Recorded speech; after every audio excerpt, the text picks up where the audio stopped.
The exhibition is to showcase to Scotland and, Glasgow and Scotland, the environmental legacy of the Commonwealth Games. One of the key features of Glasgow winning the Games, apart from the fact that Glasgow is well known as a city that hosts big sporting events and also big festivals and other types of architecture and design events,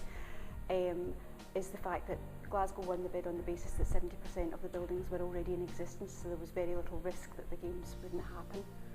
In addition to that, the city used that fact to capitalised on that fact by using the money that it did have and the money it was able to invest in delivering the Games, in improving the infrastructure between those buildings, and also for looking for gaps in the city where there were opportunities to put new buildings in order to create a whole network of buildings around sport that would be there to improve access for the people of Glasgow, but also to encourage people in Glasgow to become more active in sport. We also have a remit to take what we do to the public,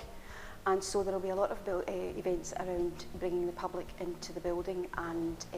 putting on events from seminars to learn to grow your own food to going on walking and cycling tours, in order that the infrastructure that Glasgow's put in place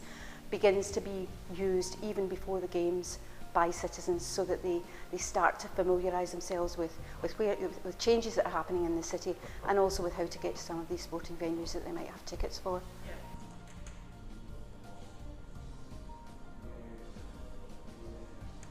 In addition to the venues, there are other types of projects. On the back of events like the Commonwealth Games, there's always a legacy programme. Now, the legacy programme for the Commonwealth Games is a 10-year programme which is running both within the city but also more widely in Scotland through Scottish Government.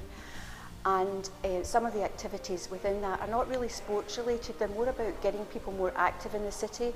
They're about encouraging people to use the outdoors, to learn more about the environment and so on, particularly because this is the theme of this exhibition.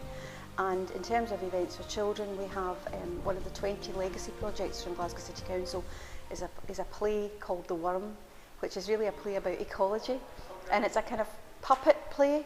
But it's been travelling all over the country, but we're actually going to have 3 performances take place in the Lighthouse, specifically aimed at children. We'll also have growing your own food type events that are aimed at children, and possibly some of the outdoor events like walking and cycling tours going from this building out to some of the venues will also include opportunities for families, maybe if not specifically children.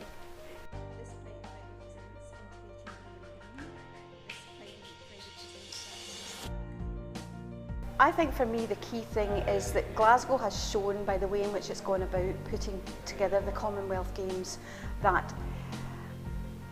to say it's not necessarily an expensive thing to do, obviously it's an expensive thing to do, but by working really hard to make the best of what you already have,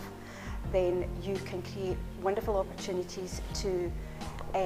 give back to the citizens of your city or your town. It's not just something for Glasgow, it's something that can go much wider elsewhere in Scotland. And there are lessons that can be learned from what Glasgow's done that could really be applied anywhere in order to improve any town or city, not by looking at the things that don't work, but by making the things that do work better.